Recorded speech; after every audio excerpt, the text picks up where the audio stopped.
श्री स्वामी समर्थ मंडळी, आज मी तुम्हाला सोमवारच्या पौराणिक 5 कथा सांगणार आहे. सगळ्या कथा महत्त्वाच्या आहेत, आपल्याला पुण्य देणाऱ्या आहेत. त्यांचं नित्यनेमाने स्मरण करावं, ऐकाव्यात अशा ह्या कथा आहेत. त्या तर तुम्हाला सांगणारच आहे. आणि त्याबरोबरच महाराष्ट्रातली आणि महाराष्ट्राच्या बाहेरचीही जी प्रसिद्ध शिवाची मंदिरं आहेत, जी शिवलिंग प्रसिद्ध आहेत, त्यांचं दर्शनसुद्धा मी व्हिडिओत तुम्हाला करणार आहे. तेव्हा व्हिडिओ शेवटपर्यंत नक्की बघा आणि सगळ्या महत्त्वाच्या शिवस्थानांची आणि शिवाचं दर्शन घ्यायला विसरू नका. चला तर व्हिडिओला सुरुवात करूया.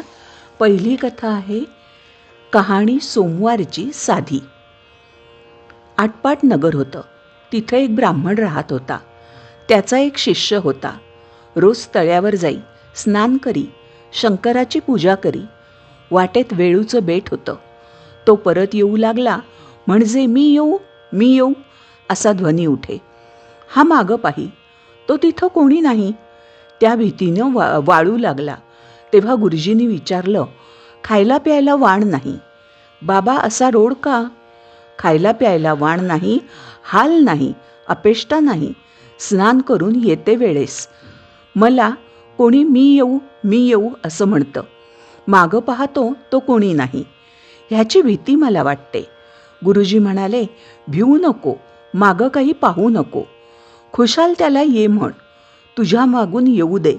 मग शिष्यानं काय केलं? रोजच्या प्रमाणे स्नानास गेला. पूजा करून येऊ लागला. मी येऊ असा ध्वनी आला. ये असा जबाब दिला. मागं काही पाहिलं नाही. चालत्या पावली घरी आला. गुरुजींनी पाहिलं, बरोबर एक मुलगी आहे. त्या दोघांचं लगीन लावलं. त्यांना एक घर दिलं. त्यानंतर काय झालं? श्रावणी सोमवार आला. बायकोला म्हणू लागला, माझी वाट पाहू नको, उपाशी राहू नको.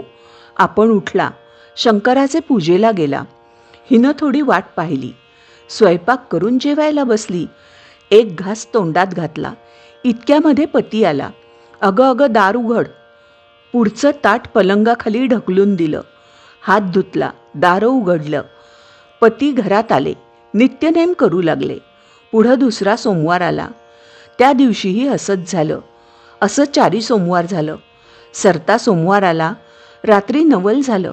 2 जण पलंगावर गेली. पलंगाखाली उजेड दिसला. हा उजेड कशाचा?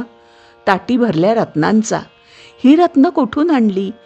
मनात भिवून गेली. माझ्या माहेरच्यानी दिली. तुझं माहेर कुठे आहे? वेळूच्या बेटी आहे. मला तिथे घेऊन चल. पती सहज चालली. मनी शंकराची प्रार्थना केली. मला अर्ध घटकेचं माहेर दे. तो वेळूचं बेट आलं. मोठा एक वाडा आला. कोणी म्हणे माझा मेहुणा आला, कोणी म्हणे माझा जावई आला, कोणी म्हणे माझी नणंद आली, कोणी म्हणे माझी बहीण आली. दासी बटकी राबता आहेत. शिपाई पहारा करता आहेत. बसायला पाट दिला. भोजनाचा थाट केला. जेवणं झाली. सासू सासऱ्यांची आज्ञा घेतली. घरी परतली. अर्ध्या वाटेत आठवण झाली. खुंटीवर हार राहिला. तेव्हा उभयता परत गेली. घर नाही, दार नाही, शिपाई नाहीत, प्यादे नाहीत, दासी नाहीत, बटकी नाहीत. एक वेळूचं बेट आहे. तिथे हार पडला आहे. हार उचलून गळ्यात घातला. नवऱ्यानं विचारलं, इथलं घर काय झालं? जसं आलं तसं गेलं. अभय असेल तर सांगते. 4 सोमवारी हाक ऐकली. जेवती ताटं ढकलून दिली. रत्नानी भरली, सोन्याची झाली. ती मला देवानी दिली. आपण विचारू लागला तेव्हा भिवून गेले. माहेरची म्हणून सांगितलं. शंकराची प्रार्थना केली. अर्ध घटकेचं माहेर मागितलं. त्यांनी तुमची खात्री केली. माझी इच्छा परिपूर्ण झाली. जसा त्यांना शंकर पावला तसा तुम्हा आम्हा पावो. ही 60 उत्तराची कहाणी 5 उत्तरी सुफळ संपूर्ण. आता दुसरी कथा. कथेचं नाव आहे कहाणी सोमवारची खुलबर दुधाची. ऐका परमेश्वरा तुमची कहाणी. आटपाट नगर होतं. तिथं एक राजा होता. तो मोठा शिवभक्त होता. त्याच्या मनात आपल्या महादेवाचा गाभारा दुधानं भरावा, परंतु हे घडतं कसं अशी त्याला चिंता पडली. प्रधानानं युक्ती सांगितली. राजानं दवंडी पिटली. गावातल्या सर्व माणसांनी आपल्या घरचं सगळं दूध घेऊन दर सोमवारी महादेवाच्या देवळी पूजेला यावं. सर्वांना धाक पडला. घरोघरची माणसं घाबरून गेली. कुणाला सुचेनासं झालं. त्याप्रमाणे घरात कोणी दूध ठेवलं नाही. वासरांना पाजलं नाही. मुलांना दिलं नाही. सगळं दूध देवळात नेलं. गावाचं सर्व दूध गाभाऱ्यात पडलं, तरी देव्हारा भरला नाही. दुपारी एक चमत्कार झाला. एक म्हातारी बाई होती. तिनं आपल्या घरचं कामकाज आटपलं. मुलाबाळांना खाऊ घातलं.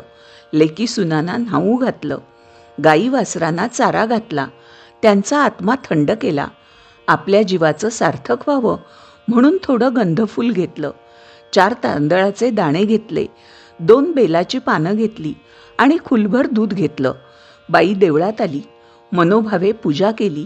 थोडं दूध नैवेद्याला ठेवलं. देवाची प्रार्थना केली. जय महादेवा नंदिकेश्वरा, राजानं पुष्कळ दूध तुझ्या गर्भाऱ्यात घातलं, पण तुझा गाभारा काही भरला नाही. माझ्या खुलभर दुधानं भरणार नाही, पण मी आपली भावभक्तीने ते अर्पण करते आहे. असं म्हणून राहिलेलं दूध गाभारी अर्पण केलं. पूजा घेऊन मागे परतली. इकडे चमत्कार झाला. म्हातारी परतल्यावर गाभारा भरून गेला. हे गुरुवानं पाहिलं. राजाला कळवलं, परंतु त्याचा काही केल्या पत्ता लागेना. दुसऱ्या सोमवारी राजानं देवळी शिपाई बसवले, तरीही शोध लागला नाही. चमत्कारही असाच झाला. पुढे 3ऱ्या सोमवारी राजा बसला. म्हातारीच्या वेळेस गाभारा भरला. राजानं तिचा हात धरला.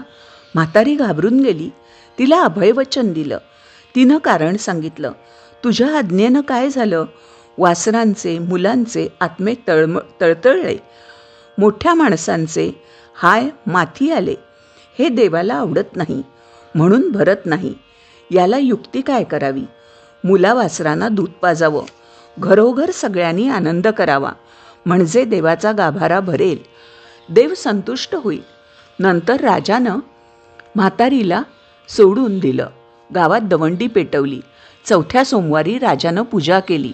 मुलाबाळांना गाई वासरांना दूध ठेवून उरलेलं दूध देवाला वाहिलं. हात जोडून प्रार्थना केली. डोळे उघडून पाहतात तो देवाचा गाभारा भरून आला. राजाला आनंद झाला. म्हातारीला इनाम दिले. लेकी सुना घेऊन ती सुखानं नांदू लागली. तसे तुम्ही आम्ही नांदू ही 60 उत्तराची कहाणी 5 उत्तरी सुफळ संपूर्ण. आता पुढची कथा आहे का? कहाणी सोमवारची शिवामुठीची. आटपाट नगर होतं. तिथं एक राजा होता. राजाला 4 सुना होत्या. 3 आवडत्या आणि 1 नावडती होती. आवडत्या सुनांचा तो चांगला प्रतिपाळ करी. नावडतीस जेवायला उष्ट, नेसायला जाडं भरडं, राहायला गुरांचं बेडं दिलं. गुराख्याचं काम दिलं. पुढं श्रावण मास आला. पहिला सोमवार आला. ती राणी गेली. नागकन्या देवकन्यांची भेट झाली. त्यांना विचारलं, बाई कुठं जाता? महादेवाच्या देवळी जातो. शिवामूठ वाहतो. त्यानं काय होतं? भ्राताराची भक्ती होते. इच्छित कार्य सिद्धीस जातं. मुलं बाळं होतात. नावडती माणसं आवडती होतात. वडील मनुष्यापासून सुखप्राप्ती होते. मग त्यांनी हिला विचारलं, तू कोणाची कोण? मी राजाची सून. तुमचे बरोबर येते. त्यांचे बरोबर देवळात गेली. नागकन्या देवकन्या वसू लागल्या. नावडती म्हणाली, काय ग बायानो, वसा वसता? आम्ही शिवामुठीचा वसा वसतो. त्या वशाला काय करावं? मूठ चिमूठ तांदूळ घ्यावे. शिवराई सुपारी घ्यावी. गंध फूल घ्यावं. 2 बेलाची पानं घ्यावी. मनोभावे पूजा करावी. हाती तांदूळ घ्यावे आणि तोंडानं शिवा शिवा महादेवा, माझी शिवामूठ ईश्वरा देवा, सासू सासऱ्या दिरा भावा, नणंदा जावा, भ्रतारा, नावडती आहे ती आवडती कर रे देवा, असं म्हणून तांदूळ व्हावेत. संध्याकाळपर्यंत उपवास करावा. उष्टमाष्ट खाऊ नये. दिवसा निजू नये. उपास नाही निभावला तर दूध प्यावं. संध्याकाळी आंघोळ करावी. देवाला बेल व्हावा आणि मुकाट्यानं जेवण करावं. हा वसा 5 वर्ष करावा. पहिल्या सोमवारी तांदूळ, दुसऱ्यास तीळ, तिसऱ्यास मूग, चौथ्यास जव आणि पाचवा आला तर सातू शिवामुठीकरता घेत जावे. पहिल्या सोमवारी सगळं साहित्य नागकन्या देवकन्यांनी दिलं आणि दुसऱ्या सोमवारी हिला घरून आणायला सांगितलं. त्या दिवशी हिनं मनोभावे पूजा केली. सारा दिवस उपास केला. जावानंदांनी उष्टमाष्ट पान दिलं ते तिनं गाईला घातलं. शंकराची आराधना केली आणि दूध पिऊन निजून राहिली. पुढं दुसरा सोमवार आला. नावडतीनं घरातून सर्व सामान मागून घेतलं. पुढं रानात जाऊन नागकन्येबरोबर मनोभावे पूजा केली आणि शिवा, महादेवा, माझी शिवामूठ ईश्वरा देवा, सासू सासऱ्या, दिरा भावा, नणंदा जावा, भ्रतारा, नावडती आहे ती आवडती कर रे देवा असे म्हणून तीळ वाहिले. सारा दिवस उपास केला. शंकराला बेल वाहिला. दूध पिऊन निजून गेली. संध्याकाळी सासू सासऱ्यांनी विचारलं, तुझा देव कुठे आहे? नावडतीने जबाब दिला, माझा देव फार लांब आहे. वाट कठीण आहे. काटे कुठे आहेत? साप वाघ आहेत.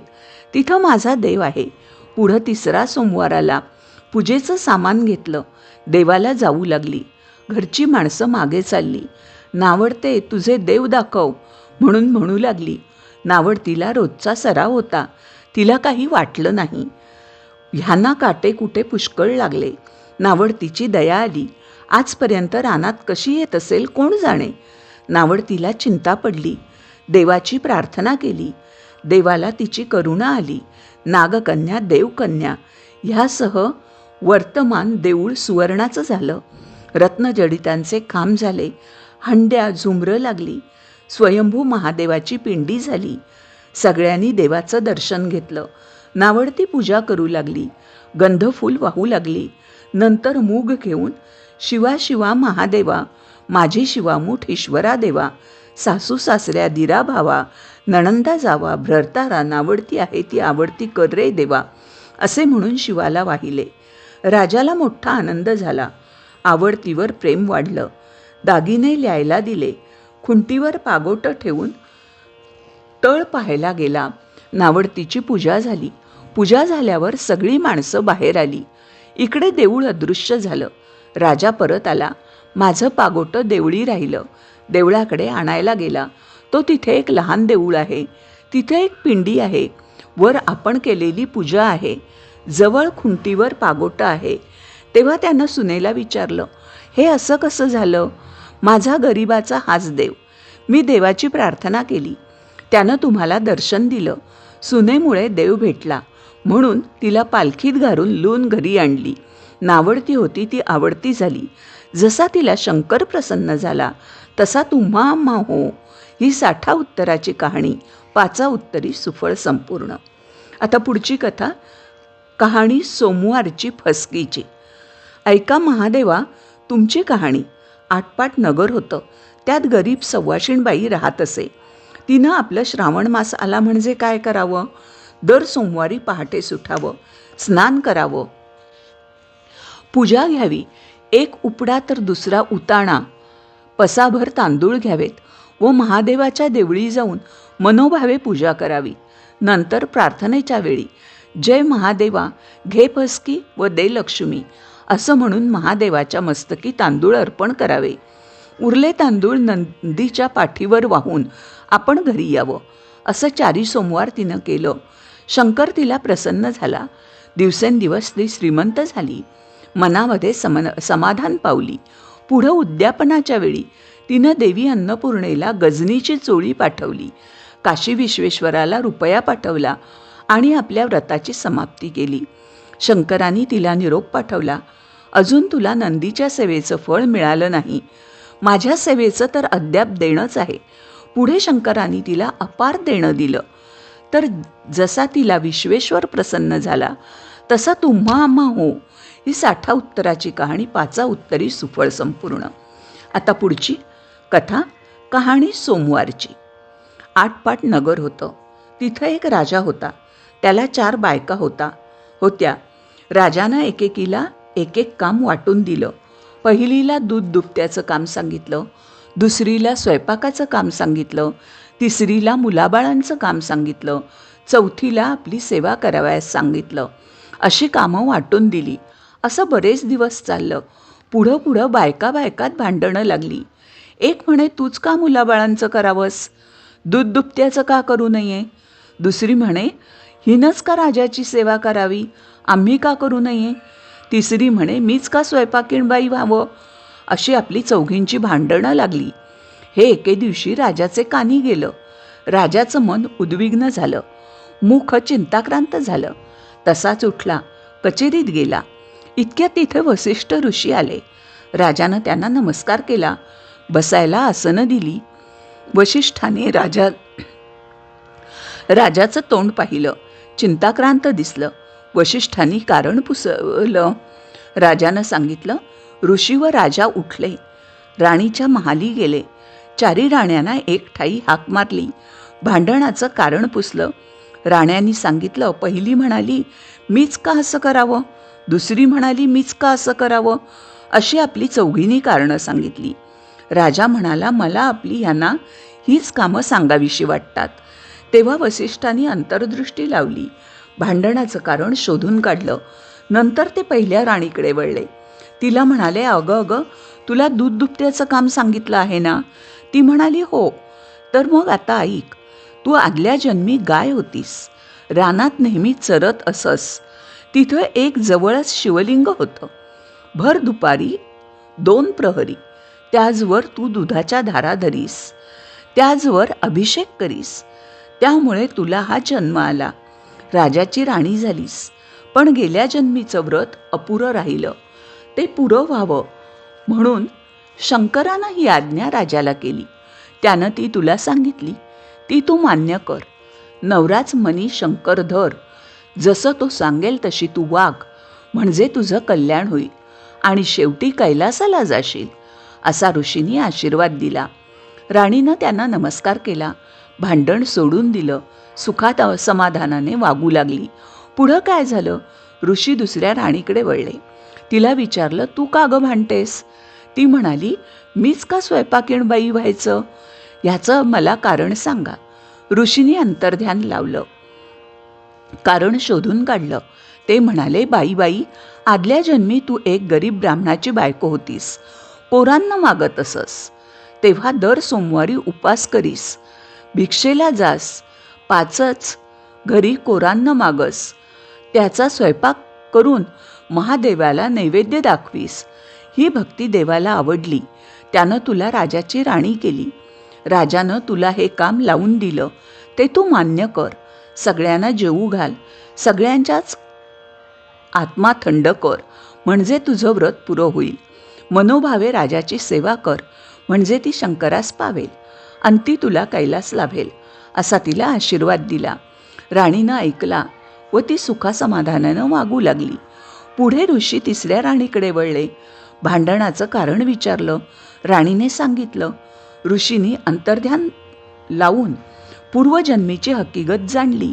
राणीला म्हणाले, आदल्या जन्मी तू वानरीण होतीस, दर सोमवारी चांगली चांगली फळं शंकराला अर्पण करीस, स्वतः आपण उपास करीस, असा तुझा नेम असे, म्हणून तुला देवानं राजाची राणी केली.